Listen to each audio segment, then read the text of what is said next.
नमस्कार मित्रों, अमारी एटी न्यूज चैनल में तमारुं स्वागत है। मित्रों, अत्यारे हालनी सौथी मोटी अने दुखद खबर सामे आवी रही है। जिया मित्रों, आपने जणावी दीए कि अमित शाह ने लईने दुखद खबर सामे आवी रही है। त्यारे मित्रों, आपने वधु जणावी दीए कि अमित शाह ने माधवी लता विरुद्ध एफआईआर अमित शाह ने हैदराबादनी भाजपना उम्मीदवार माधवी लता विरुद्ध एफआईआर दाखल थई छे। मळती माहिती अनुसार आपने जणावी दीए कि आ सिवाय तेलंगाणा बीजेपी अध्यक्ष जी किशन रेड्डी पार्टी नेता राजसिंह अने त्यारे ते टीएन विरुद्ध पण एफआईआर दाखल कराई छे।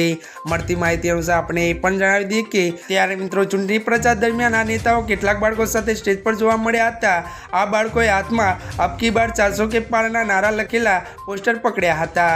જો કે વધુ જણાવી દઈએ કે તેથી આ નેતાઓ સામે મુલંગપુરા પોલીસ સ્ટેશનમાં આચારસંહિતા ભંગનો કેસ નોંધાયો છે। જી આ મિત્રો, અત્યારની આ સૌથી મોટી ખબર મળી રહી છે।